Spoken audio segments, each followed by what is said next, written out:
Hi friends, ಇವತ್ತಿನ ವಿಡಿಯೋದಲ್ಲಿ ratio ಅಥವಾ ಅನುಪಾತ 5 ಮೋಸ್ಟ್ ಇಂಪಾರ್ಟೆಂಟ್ ಟೈಪ್ಸ್ನ ಬಗ್ಗೆ ಇವತ್ತಿನ ವಿಡಿಯೋದಲ್ಲಿ ನೋಡೋಣ. ಇದು ಎಲ್ಲ ಎಕ್ಸಾಮ್ಸು ಕೂಡ ತುಂಬ ಹೆಲ್ಪ್ಫುಲ್ ಆಗುತ್ತೆ. STA, FTA, PC, PSI ಹಾಗೂ ರೈಲ್ವೆ SSC ಎಕ್ಸಾಮ್ಸ್ಗಳಿಗೆ ಅಂತಲೇ ಮಾಡಲ್ಪಟ್ಟಿರೋ ವಿಡಿಯೋ ಆಗಿರುತ್ತೆ. ವಿಡಿಯೋವನ್ನು ಕೊನೆವರೆಗೂ ನೋಡಿ. ಯಾರೆಲ್ಲ ಸಬ್ಸ್ಕ್ರೈಬ್ ಆಗಿಲ್ಲ ದಯವಿಟ್ಟು ಸಬ್ಸ್ಕ್ರೈಬ್ ಆಗಿ ನೋಟಿಫೈ ಆಗಿರಿ.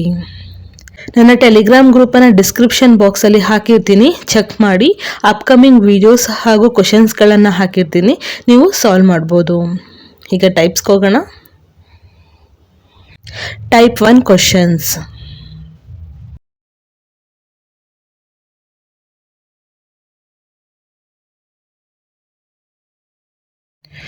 ಒಂದು ಪೆಟ್ಟಿಗೆಯಲ್ಲಿ 1 ರು, 50 ಪೈಸೆ ಮತ್ತು 25 ಪೈಸೆಯ ನಾಣ್ಯಗಳು 2:3:4 ಅನುಪಾತದಲ್ಲಿವೆ. ಪೆಟ್ಟಿಗೆಯಲ್ಲಿರುವ ಒಟ್ಟು ನಾಣ್ಯಗಳ ಮೌಲ್ಯ 180 ಆಗಿದ್ದರೆ 50 ಪೈಸೆಯ ನಾಣ್ಯಗಳ ಸಂಖ್ಯೆ ಎಷ್ಟು? ಇದೊಂದು ಡಿಫ್ರೆಂಟ್ ಟೈಪ್ ಆಫ್ ಕ್ವಶನ್, ಆದರೆ ಮೋಸ್ಟ್ ಇಂಪಾರ್ಟೆಂಟ್ ಕ್ವಶನ್ ಅಂತಲೇ ಹೇಳ್ಬೋದು. ಒಂದು ಪೆಟ್ಟಿಗೆಯಲ್ಲಿ 1 ರು, 50 ಪೈಸೆ ಹಾಗೂ 25 ಪೈಸೆಯ ನಾಣ್ಯಗಳಿದೆ. ಎಲ್ಲ ಪೈಸೆಲೇ ಇದೆ, ಆದರೆ 1 ರೂಪಾಯಿ ಮಾತ್ರ ರೂಪಾಯಿನಲ್ಲಿದೆ. ಇದನ್ನು ನಾವು ಪೈಸೆಗೆ ಕನ್ವರ್ಟ್ ಮಾಡ್ಕೋಬೇಕು. ನಾಣ್ಯಗಳ ಅನುಪಾತವನ್ನು ಕೊಟ್ಟಿದ್ದಾರೆ. 2:3:4. 2, 3 ಹಾಗೂ 4.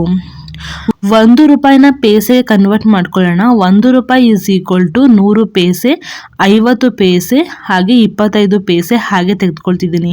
ಈಗ ಎಲ್ಲ ಪೈಸೆಲೇ ಇದೆ, ಗುಣಾಕಾರ ಮಾಡೋಣ. 2 × 100 200x plus 3 × 5 150x plus 4 × 25 100x.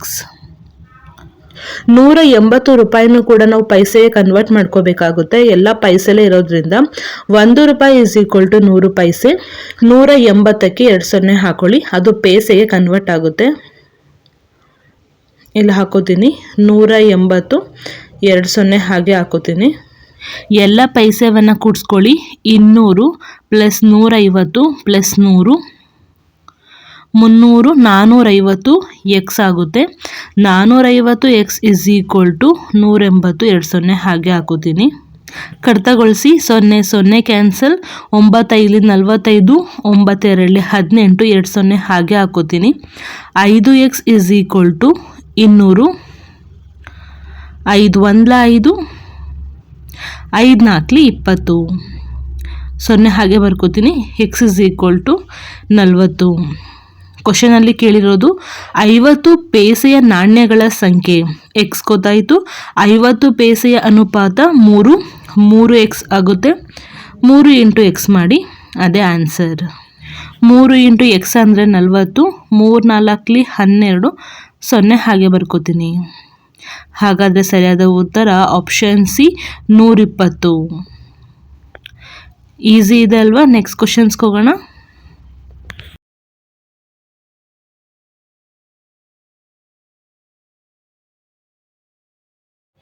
ಒಂದು ಚೀಲದಲ್ಲಿ 5 ರು, 2 ರು ಮತ್ತು 1 ರು ನಾಣ್ಯಗಳು 3:2:5 ಅನುಪಾತದಲ್ಲಿವೆ. ಚೀಲದಲ್ಲಿರುವ ಒಟ್ಟು ಮೊತ್ತ 480 ರು ಆಗಿದ್ದರೆ 5 ರೂಪಾಯಿ ನಾಣ್ಯಗಳ ಸಂಖ್ಯೆಯನ್ನು ಕಂಡುಹಿಡಿಯಿರಿ. ಇಲ್ಲಿ ಎಲ್ಲ ರೂಪಾಯಿನಲ್ಲೇ ಇರೋದ್ರಿಂದ ಕನ್ವರ್ಷನ್ ಮಾಡ್ಕೊಳ್ಳೋ ಅವಶ್ಯಕತೆ ಇಲ್ಲ. 5 ರು, 2 ರು ಹಾಗೂ 1 ರು ಅನುಪಾತ ಕೊಟ್ಟಿದ್ದಾರೆ. ನಾಣ್ಯದ ಅನುಪಾತ 3:2:5. ಒಟ್ಟು ಮೊತ್ತ ಕೊಟ್ಟಿದ್ದಾರೆ 480 ರೂಪಾಯಿ. ಇದನ್ನು ಕೂಡ ಕನ್ವರ್ಷನ್ ಮಾಡ್ಕೊಳ್ಳೋ ಅವಶ್ಯಕತೆ ಇಲ್ಲ, ಯಾಕೆಂದರೆ ಎಲ್ಲ ರೂಪಾಯಿನಲ್ಲೇ ಇರೋದ್ರಿಂದ. 5 × 3, 2 × 2, 1 × 5 ಗುಣಾಕಾರ ಮಾಡ್ಕೊಳ್ಳೋಣ. 5 3 15, 15x, 2 × 2 4x plus 1 × 5 5x is equal to ರೂಪಾಯಿ 480. ಎಲ್ಲವನ್ನು ಕೂಡಿಸಿ 15ಕ್ಕೆ 4 ಕೂಡಿಸಿದ್ರೆ 19, 19ಕ್ಕೆ 5 ಕೂಡಿಸಿದ್ರೆ 24x. 24x is equal to 480.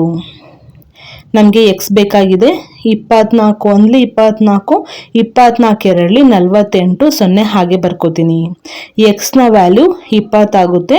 ಅವರು ಕ್ವಶನಲ್ಲಿ ಕೇಳಿರೋದು 5 ರೂಪಾಯಿ ನಾಣ್ಯಗಳ ಸಂಖ್ಯೆಯನ್ನು ಕಂಡುಹಿಡಿಯಿರಿ ಅಂತ. 5 ರೂಪಾಯಿನ ಅನುಪಾತ 3, 3x ಮಾಡೋಣ. 3 × 20, 3 ಎರಡಲಿ 6, 0 ಹಾಗೆ ಬರ್ಕೋತೀನಿ. ಹಾಗಾದರೆ 5 ರೂಪಾಯಿ ನಾಣ್ಯಗಳ ಸಂಖ್ಯೆ 60. ಸರಿಯಾದ ಉತ್ತರ ಆಪ್ಷನ್ ಬಿ 60. ನೆಕ್ಸ್ಟ್ ಕ್ವಶನ್ ಅನ್ನ ಸಾಲ್ವ್ ಮಾಡಿ. ಎಲ್ಲ ರೂಪಾಯಿಗಳಲ್ಲೇ ಇದೆ, 50 ಪೈಸೆ ಮಾತ್ರ ಪೈಸೆಯಲ್ಲಿರೋದ್ರಿಂದ ಎಲ್ಲವನ್ನ ಪೈಸೆಗೆ ಕನ್ವರ್ಟ್ ಮಾಡ್ಕೋಬೇಕಾಗುತ್ತೆ. ಒಟ್ಟು ಮೊತ್ತವನ್ನು ಕೂಡ ಪೈಸೆಗೆ ಕನ್ವರ್ಟ್ ಮಾಡ್ಕೋಬೇಕಾಗುತ್ತೆ. ಇದು ಹೋಮ್ವರ್ಕ್ ಕ್ವಶನ್ ಆಗಿರುತ್ತೆ. ಆನ್ಸರ್ ಅನ್ನ ಕಮೆಂಟ್ ಬಾಕ್ಸ್ನಲ್ಲಿ ಕಮೆಂಟ್ ಮಾಡಿ. Type 2 questions.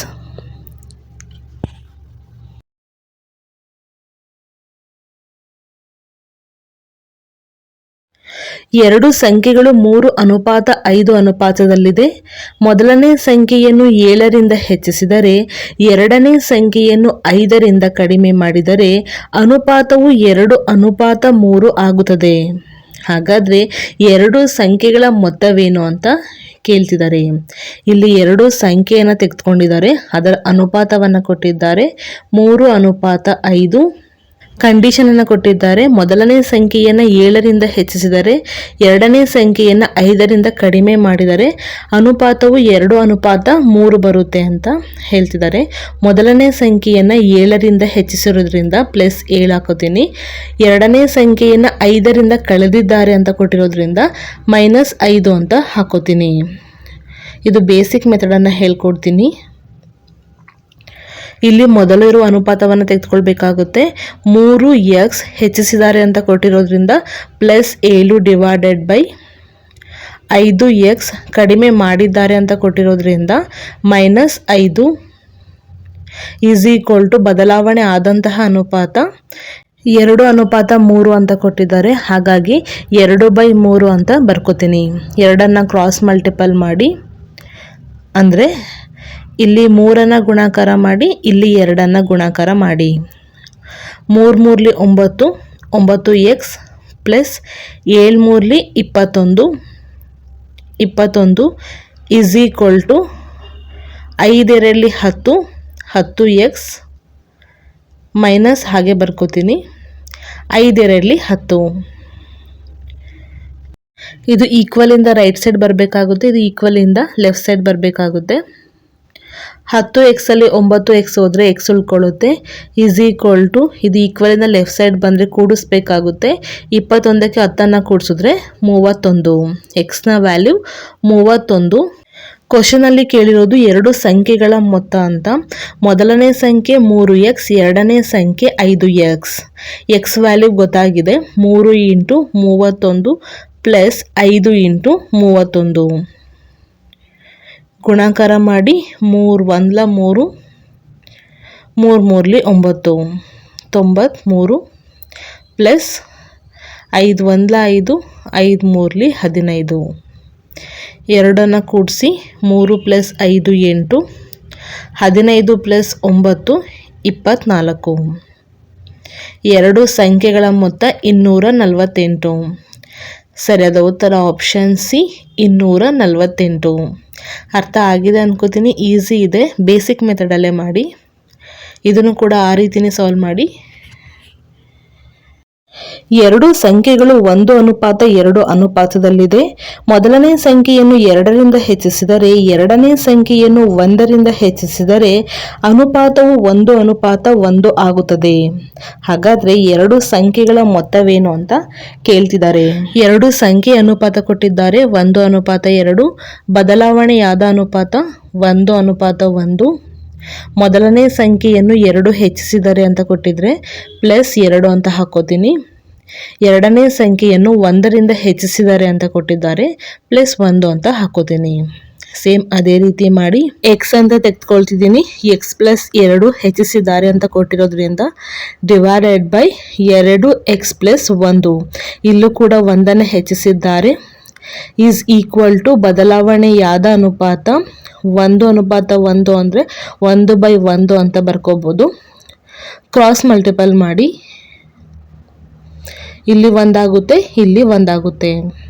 1 into X X, 1 into 2 2 is equal to 1 into 2x 2x plus 1 into 1 1. ಇದು ರೈಟ್ ಸೈಡ್ ಬರುತ್ತೆ, ಇದು ಲೆಫ್ಟ್ ಸೈಡ್ ಬರುತ್ತೆ. 2xಲ್ಲಿ ಎಕ್ಸ್ ಹೋದರೆ ಎಕ್ಸ್ ಉಳ್ಕೊಳ್ಳುತ್ತೆ, 2ರಲ್ಲಿ 1 ಹೋದರೆ 1, ಎಕ್ಸ್ನ ವ್ಯಾಲ್ಯೂ 1. ಎರಡು ಸಂಖ್ಯೆಗಳ ಮೊತ್ತ ಅಂತ ಕೊಟ್ಟಿರೋದ್ರಿಂದ 1:2 ಎರಡನ್ನು ಕೂಡಿಸಿದ್ರೆ 3x ಬರುತ್ತೆ. ಎಕ್ಸ್ ಪ್ಲಸ್ 2x ಆಗುತ್ತೆ ಮೊತ್ತ ಕೇಳಿರೋದ್ರಿಂದ. ಎಕ್ಸ್ನ ವ್ಯಾಲ್ಯೂ ಆಲ್ರೆಡಿ ಗೊತ್ತಿದೆ. ಪ್ಲಸ್ 1 2 ಇಂಟು ಎಕ್ಸ್ ಅಂದರೆ 2 ಇಂಟು 1. 1 ಪ್ಲಸ್ 2 ಇಂಟು 1 ಮಾಡಿದ್ರೆ ಒಂದೇ ಬರುತ್ತೆ. 1 ಪ್ಲಸ್ 2 ಮಾಡಿದ್ರೆ 3. ಎರಡು ಸಂಖ್ಯೆಗಳ ಮೊತ್ತ 3 ಆಗಿದೆ. ಸರಿಯಾದ ಉತ್ತರ ಆಪ್ಷನ್ ಎ ಕರೆಕ್ಟ್ ಆನ್ಸರ್. ಇದೇ ರೀತಿ ನೆಕ್ಸ್ಟ್ ಕ್ವಶನ್ನ ಸಾಲ್ವ್ ಮಾಡಿ.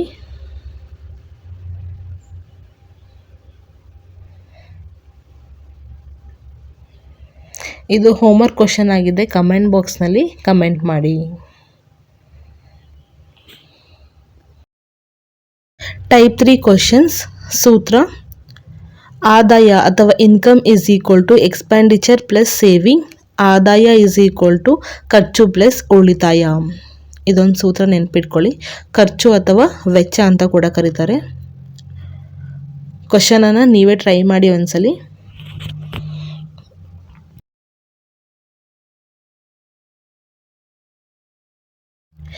ಎ ಮತ್ತು ಬಿಯರ ಆದಾಯದ ಅನುಪಾತವು 4:3 ಆಗಿದೆ. ಅವರ ವೆಚ್ಚದ ಅನುಪಾತ ಅಂದರೆ ಖರ್ಚಿನ ಅನುಪಾತ 3:2 ಆಗಿದೆ. ಇಬ್ಬರು ತಲಾ 5,000 ಉಳಿಸಿದರೆ ಎ ಮತ್ತು ಬಿನ ಒಟ್ಟು ಆದಾಯವನ್ನು ಕಂಡುಹಿಡಿಯಿರಿ. ಸೂತ್ರ: income is equal to expenditure plus savings. ಆದಾಯದ ಅನುಪಾತವನ್ನು ಕೊಟ್ಟಿದ್ದಾರೆ 4:3. ವೆಚ್ಚ ಅಥವಾ ಖರ್ಚಿನ ಅನುಪಾತವನ್ನು ಕೊಟ್ಟಿದ್ದಾರೆ 3:2. ತಲಾ ಇಬ್ಬರು ಅಂತ ಕೊಟ್ಟಿರೋದ್ರಿಂದ ಉಳಿತಾಯದ ಅನುಪಾತವನ್ನು ಕೊಟ್ಟಿದ್ದಾರೆ 5,000 5,000. ಹಾಗಾದರೆ ಎ ಮತ್ತು ಬಿ ಒಟ್ಟು ಆದಾಯವನ್ನು ಕಂಡುಹಿಡಿಯಲು ಹೇಳಿದ್ದಾರೆ. ಆದಾಯದ ಅನುಪಾತ 4 ಇದೆ. 4 3 ಆಗ್ತಿದೆ ಅಂದರೆ ವ್ಯತ್ಯಾಸ 1. 3 ಇದ್ದಿದ್ದು 2 ಆಗ್ತಿದೆ ಅಂದರೆ 1 ವ್ಯತ್ಯಾಸ ಆಗುತ್ತೆ. 1ಕ್ಕೆ 5,000 ರು ಆದರೆ ಒಟ್ಟು ಆದಾಯ ಅಂತ ಕೊಟ್ಟಿರೋದ್ರಿಂದ 2 ಅನುಪಾತವನ್ನು ಕೂಡಿಸ್ಕೋಬೇಕಾಗುತ್ತೆ. 4ಲ್ಲಿ 3 ಕೂಡಿಸಿದ್ರೆ 7. 7ಕ್ಕೆ ಎಷ್ಟು? 1 ಇದೆ, 5,000 ಆಗ್ತಿದೆ ಅಂದರೆ 5,000ವನ್ನು ಗುಣಾಕಾರ ಮಾಡೋಣ. ಇಲ್ಲೂ ಕೂಡ 5,000ವನ್ನು ಗುಣಾಕಾರ ಮಾಡೋಣ. 7 5 35, 3 0 ಹಾಗೆ ಹಾಕೋತೀನಿ. ಹಾಗಾದರೆ ಸರಿಯಾದ ಉತ್ತರ 35,000 ರು. Option D correct answer. ಆದಾಯ ಹಾಗೂ ಖರ್ಚನ್ನು ಕಳೆದಾಗ ಅದರ ವ್ಯತ್ಯಾಸ ಸೇಮ್ ಆಗಿದಾಗ ಮಾತ್ರ ಈ ಒಂದು ಕಂಡೀಷನ್ ಅಪ್ಲೈ ಆಗುತ್ತೆ. ನೆಕ್ಸ್ಟ್ ಕ್ವಶನನ್ನು ನೀವೇ ಟ್ರೈ ಮಾಡಿ. 2 ಸಂಖ್ಯೆಗಳು 2:3 ಅನುಪಾತದಲ್ಲಿದೆ. ಪ್ರತಿ ಸಂಖ್ಯೆಗೆ 10 ಸೇರಿಸಿದರೆ ಹೊಸ ಅನುಪಾತವು 3:4 ಆಗುತ್ತದೆ. ಹಾಗಾದರೆ ಮೂಲ 2 ಸಂಖ್ಯೆಗಳ ಮೊತ್ತವೇನು? 2 ಸಂಖ್ಯೆಗಳನ್ನು ಕೊಟ್ಟಿದ್ದಾರೆ. 2 ಸಂಖ್ಯೆಗಳು 2:3. ಇದು ಓಲ್ಡ್ ರೇಷಿಯೋ ಅಥವಾ ಹಳೆಯ ಅನುಪಾತ. ಇದು ನ್ಯೂ ರೇಷಿಯೋ ಹೊಸ ಅನುಪಾತ 3:4.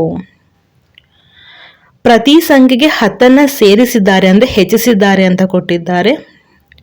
10 10. 2 ಸಂಖ್ಯೆಗಳ ಮೊತ್ತ ಅಂತ ಕೇಳಿರೋದ್ರಿಂದ 2 + 3 5 ಆಗುತ್ತೆ. 2 ಇದೆ 3 ಆಗ್ತಿದೆ ಅಂದರೆ ಅದರ ವ್ಯತ್ಯಾಸ 1. 3 ಇದೆ 4 ಆಗ್ತಿದೆ ಅಂದರೆ ವ್ಯತ್ಯಾಸ 1. 2 ಸೇಮ್ ಇದ್ದಾಗ ಮಾತ್ರ ಈ ಒಂದು ಕಂಡೀಷನ್ ಅಪ್ಲೈ ಆಗುತ್ತೆ. 1 ಇದೆ 10 ಹೆಚ್ಚಾಗ್ತಿದೆ ಅಂದರೆ 5ಕ್ಕೆ ಎಷ್ಟು ಹೆಚ್ಚಾಗ್ತಿದೆ ಅನ್ನೋದನ್ನು ಕಂಡುಹಿಡಿಯೋಣ. 1 ಇಂಟು 10 ಮಾಡಿದ್ರೆ 10 ಬರುತ್ತೆ. ಇಲ್ಲೂ ಕೂಡ 10ನ್ನು ಗುಣಾಕಾರ ಮಾಡೋಣ. 5 ಇಂಟು 10 50. 2 ಸಂಖ್ಯೆಗಳ ಮೊತ್ತ 50 ಆಗಿರುತ್ತೆ. 1ಕ್ಕೆ 10 ಅಂದರೆ 5ಕ್ಕೆ ಎಷ್ಟು ಅನ್ನೋದನ್ನು ಕಂಡುಹಿಡಿಬೇಕು. ಇದೇ ರೀತಿ ನೆಕ್ಸ್ಟ್ ಕ್ವಶನ್ ಅನ್ನು ಸಾಲ್ವ್ ಮಾಡಿ.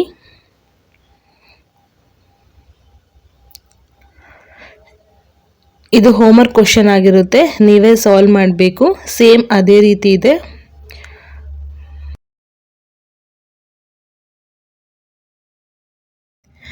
ಟೈಪ್ 4 ಕ್ವಶನ್ಸ್ ನೀವೇ ಟ್ರೈ ಮಾಡಿ, ಸಾಲ್ವ್ ಮಾಡಿ.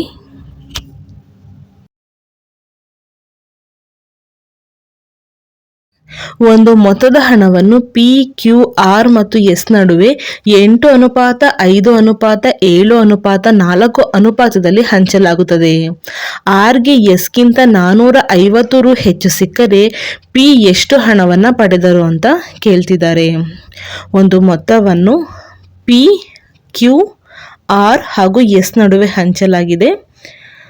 8:5:7:4 ಹಂಚಲಾಗಿದೆ. ಇನ್ನೊಂದು ಕಂಡೀಷನ್ ಏನು ಕೊಟ್ಟಿದ್ದಾರೆ ಅಂದರೆ ಆರ್ಗೆ ಎಸ್ಗಿಂತ 450 ರು ಹೆಚ್ಚು ಸಿಕ್ಕರೆ ಅಂತ ಕೊಟ್ಟಿರೋದ್ರಿಂದ 6ರ ಅನುಪಾತ 7, ಎಸ್ಸರ ಅನುಪಾತ 4, 7ರಲ್ಲಿ 4 ಹೋದರೆ 3 ಅನುಪಾತಕ್ಕೆ 450 ರು ಸಿಕ್ಕರೆ ಪಿ ಅನುಪಾತಕ್ಕೆ ಎಷ್ಟು ಅಂತ ಕೇಳ್ತಿದ್ದಾರೆ. ಪಿನ ಅನುಪಾತ 8, 3ಕ್ಕೆ 450 ಆದರೆ 8ಕ್ಕೆ ಎಷ್ಟು ಅಂತ ಕಂಡುಹಿಡಿಬೇಕು. 3 1 3, 1 ದಶಕ, 3 5 15, 0 ಹಾಗೆ ಬರ್ಕೋತೀನಿ. 3ಕ್ಕೆ 150 ಗುಣಾಕಾರ ಮಾಡಿದ್ರೆ 450 ಬರುತ್ತೆ. ಇಲ್ಲೂ ಕೂಡ 150 ಗುಣಾಕಾರ ಮಾಡ್ಕೊಳ್ಳಿ. 15 8 120, 0 ಹಾಗೆ ಬರ್ಕೋತೀನಿ. 1200 ರು. ಹಾಗಾದರೆ ಪಿ 1200 ರು ಹಣವನ್ನು ಪಡೆಯುತ್ತಾರೆ. ಸರಿಯಾದ ಉತ್ತರ ಆಪ್ಷನ್ ಎ ಕರೆಕ್ಟ್ ಆನ್ಸರ್. ಅರ್ಥ ಆಗಿದೆ ಅನ್ಕೋತೀನಿ. ಆರ್ ಮತ್ತು ಎಸ್ ಅನುಪಾತವನ್ನು ಕಳೆದ್ರೆ 450 ಬರ್ತಿದೆ ಅಂತ ಹೇಳ್ತಿದ್ದಾರೆ. ಹಾಗಾದರೆ ಪಿ ಅನುಪಾತಕ್ಕೆ ಎಷ್ಟು ಅನ್ನೋದನ್ನು ಕಂಡುಹಿಡಿಬೇಕು. ನೆಕ್ಸ್ಟ್ ಕ್ವಶನ್ ನೀವೇ ಸಾಲ್ವ್ ಮಾಡಿ.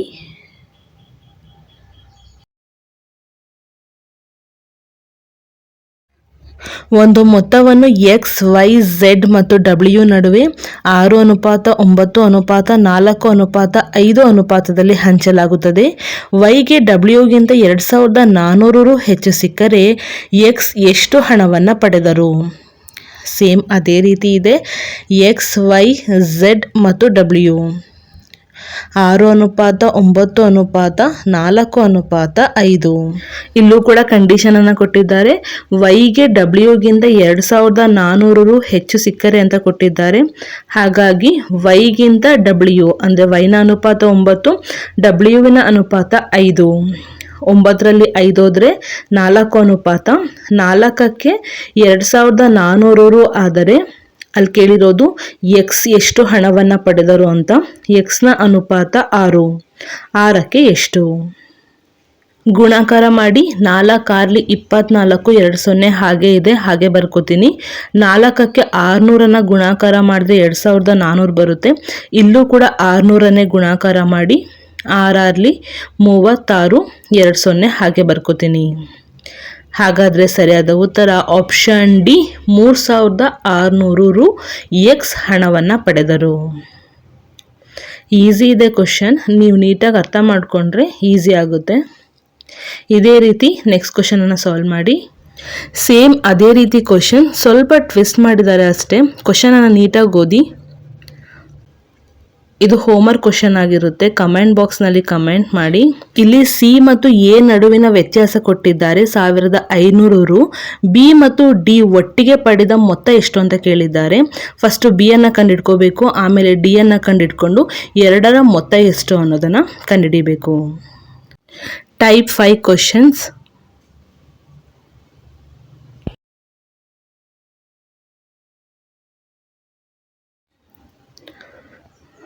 ಒಟ್ಟು 13,000 ರು ಮೊತ್ತವನ್ನು ಪಿ, ಕ್ಯೂ ಮತ್ತು ಆರ್ ನಡುವೆ ಹಂಚಬೇಕು. ಪಿನ ಪಾಲಿನ 2 ಪಟ್ಟು = ಕ್ಯೂ ಪಾಲಿನ 3 ಪಟ್ಟು = ಆರ್ ಪಾಲಿನ 4 ಪಟ್ಟು ಆಗಿದ್ದರೆ ಪಿನ ಪಾಲನ್ನು ಕಂಡುಹಿಡಿಯಿರಿ. = ಅಂದರೆ ಇಲ್ಲಿ ಸಮವಾಗಿದೆ ಅಂತ ಅರ್ಥ. ಇಲ್ಲಿ ಒಟ್ಟು ಮೊತ್ತ ಅಂತ ಕೊಟ್ಟಿರೋದ್ರಿಂದ P plus Q plus R = 13,000 ರು ಅಂತ ತೆಗೆದುಕೊಳ್ಳೋಣ. ಇನ್ನೊಂದು ಕಂಡೀಷನ್ ಕೊಟ್ಟಿದ್ದಾರೆ, ಪಿನ ಪಾಲಿನ 2 ಪಟ್ಟು ಅಂದರೆ 2p is equal to Q ಪಾಲಿನ 3 ಪಟ್ಟು ಅಂದರೆ 3q is equal to R ಪಾಲಿನ 4 ಪಟ್ಟು ಅಂದರೆ 4r. ಹಾಗಾದರೆ ಪಿ ಪಾಲನ್ನು ಕಂಡುಹಿಡಿಯಿರಿ ಅಂತ ಹೇಳ್ತಿದ್ದಾರೆ. ಮೊದಲು ರೇಷಿಯೋ ಅಥವಾ ಅನುಪಾತವನ್ನು ತೆಗೆದುಕೊಳ್ಳೋಣ. ಪಿ ಅನುಪಾತ ಕ್ಯೂ ಅನುಪಾತ ಆರ್. ನಮಗೆ ಪಿನ ಅನುಪಾತ ಬೇಕಂದರೆ ಪಿ ಒಂದು ಬಿಟ್ಟು ಇನ್ನು ರಿಮೈನಿಂಗ್ ಏನಿದೆ ಅದನ್ನು ಗುಣಾಕಾರ ಮಾಡಬೇಕು. ಅಂದರೆ 4 3 12. ಕ್ಯೂ ಬೇಕಂದರೆ ಕ್ಯೂನ ಬಿಟ್ಟು ಇನ್ನು ರಿಮೈನಿಂಗ್ ಅಂದರೆ 4 2 8. ಆರ್ ಬೇಕಂದರೆ ಇನ್ನು ರಿಮೈನಿಂಗ್ ಅಂದರೆ 3 2 6. ಮತ್ತೆ ಕಡಿತಗೊಳಿಸೋಣ. 2 6 12, 2 4 8, 2 3 6 ಅಂದರೆ ಅದನ್ನು ಮಿನಿಮೈಸ್ ಆಗಿ ಮಾಡ್ಕೋಬೇಕಾಗುತ್ತೆ. ಇದು ಪಿ ಕ್ಯೂ ಆರ್ನ ಅನುಪಾತ ಆಗಿದೆ. ಪಿ ಕ್ಯೂ ಆರ್ನ ಅನುಪಾತ ಗೊತ್ತಾಯಿತು, ಒಟ್ಟು ಮೊತ್ತನೂ ಕೂಡ ಗೊತ್ತಾಯಿತು. ಹಾಗಾದರೆ ಪಿಯನ್ನು ಕಂಡುಹಿಡಿಬೋದಲ್ವಾ? ಎಲ್ಲನೂ ಕೂಡಿಸಿ ಅನುಪಾತವನ್ನು ಕೂಡಿಸಿದ್ರೆ 13 ಅನುಪಾತಕ್ಕೆ ಒಟ್ಟು ಮೊತ್ತ ಅಂತ ಕೊಟ್ಟಿರೋದ್ರಿಂದ 13,000 ರು ಆದರೆ ಪಿನ ಅನುಪಾತ 6. 6ಕ್ಕೆ ಎಷ್ಟು ಅನ್ನೋದನ್ನು ಕಂಡುಹಿಡಿಬೋದು. 13 ಇದೆ, 13,000 ಆಗ್ತಿದೆ ಅಂದರೆ ಅದಕ್ಕೆ 1000ವನ್ನು ಗುಣಾಕಾರ ಮಾಡಲಾಗಿದೆ. ಇಲ್ಲೂ ಕೂಡ 1000ವನ್ನು ಗುಣಾಕಾರ ಮಾಡಿ 6 × 1000 ಮಾಡಿದ್ರೆ 6000. ಹಾಗಾದರೆ ಪಿ ಪಾಲು 6000 ರು ಆಗಿದೆ. ಸರಿಯಾದ ಉತ್ತರ ಆಪ್ಷನ್ ಎ ಕರೆಕ್ಟ್ ಆನ್ಸರ್.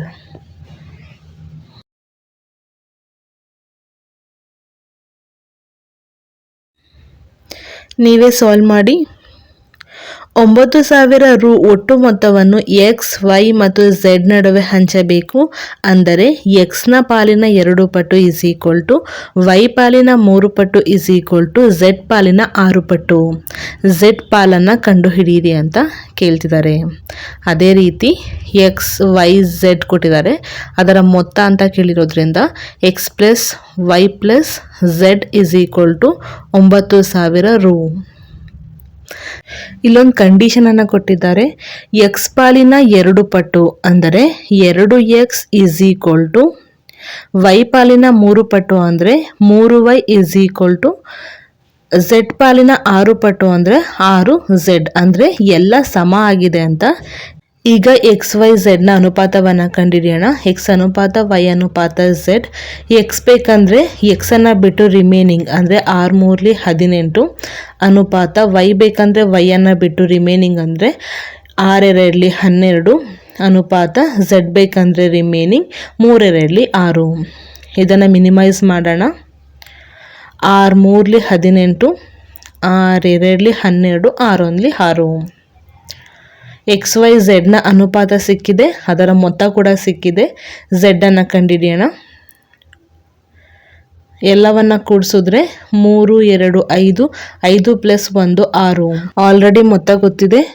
6 ಅನುಪಾತಕ್ಕೆ 9,000 ರು ಆದರೆ ಝೆಡ್ ಪಾಲು ಅಂದರೆ 1 ಅನುಪಾತಕ್ಕೆ ಎಷ್ಟು ಅನ್ನೋದನ್ನು ಕಂಡುಹಿಡಿಯೋಣ. 6 ಇದೆ, 9,000 ಆಗ್ತಿದೆ ಅಂದರೆ 6 1 6, 3 ದಶಕ, 6 5 30, 2 0 ಹಾಗೆ ಬರ್ಕೋತೀನಿ. ಅಂದರೆ 1500 ರು ಅನ್ನು ಗುಣಾಕಾರ ಮಾಡಲಾಗಿದೆ. ಇಲ್ಲೂ ಕೂಡ 1500 ರು ಅನ್ನು ಗುಣಾಕಾರ ಮಾಡಿ. 1 × 1500 ರು ಅಂದರೆ 1500 ರುನೇ ಆಗುತ್ತೆ. ಹಾಗಾದರೆ ಝೆಡ್ನ ಪಾಲು 1500 ರು. ಸರಿಯಾದ ಉತ್ತರ ಆಪ್ಷನ್ ಬಿ ಕರೆಕ್ಟ್ ಆನ್ಸರ್. ಅರ್ಥ ಆಗಿದೆ ಅನ್ಕೋತೀನಿ. ಕ್ವಶನ್ ನೀಟಾಗಿ ಅರ್ಥ ಮಾಡ್ಕೊಳ್ಳಿ. ಯಾವುದೇ ಪ್ರಾಬ್ಲಮ್ಸನ್ನು ಕೊಟ್ಟರೆ ನೀವು ಈಸಿಯಾಗಿ ಸಾಲ್ವ್ ಮಾಡ್ಬೋದು. ಇದನ್ನು ಕೂಡ ಟ್ರೈ ಮಾಡಿ. ಇದು ಹೋಮ್ವರ್ಕ್ ಕ್ವಶನ್. ಕಮೆಂಟ್ ಬಾಕ್ಸ್ನಲ್ಲಿ ಕಮೆಂಟ್ ಮಾಡಿ ನೋಡೋಣ ಎಷ್ಟು ಜನ ಮಾಡಿರ್ತೀರಾ ಅಂತ. 4 ಪಟ್ಟು ಎ ಅಂದರೆ 4a ಇಸ್ ಈಕ್ವಲ್ ಟು 3 ಪಟ್ಟು ಬಿ ಅಂದರೆ 3b ಇಸ್ ಈಕ್ವಲ್ ಟು ಸಿನ 2 ಪಟ್ಟು ಅಂದರೆ 2c. ಈ ರೀತಿ ಹಾಕ್ಕೊಂಡು ಸಾಲ್ವ್ ಮಾಡಿ. ಇದಿಷ್ಟು ಮಾಹಿತಿ ರೇಷಿಯೋ ಮೇಲಿನ 5 ಮೋಸ್ಟ್ ಇಂಪಾರ್ಟೆಂಟ್ ಟೈಪ್ಸ್ನ ಬಗ್ಗೆ ಆಗಿರುತ್ತೆ. ಯಾರೆಲ್ಲ ಇನ್ನೂ ಕೂಡ ಸಬ್ಸ್ಕ್ರೈಬ್ ಆಗಿಲ್ಲ ದಯವಿಟ್ಟು ಇಲ್ಲಿ ಸಬ್ಸ್ಕ್ರೈಬ್ ಆಗಿ ನೋಟಿಫೈ ಆಗಿರಿ. ನಾನು ಕೊಡುವಂತಹ ಹೋಮ್ವರ್ಕ್ ಕ್ವಶನನ್ನು ದಯವಿಟ್ಟು ಕಮೆಂಟ್ ಬಾಕ್ಸ್ನಲ್ಲಿ ಕಮೆಂಟ್ ಮಾಡಿ ನೋಡೋಣ ಎಷ್ಟು ಜನ ಮಾಡಿದ್ದೀರಾ ಅಂತ.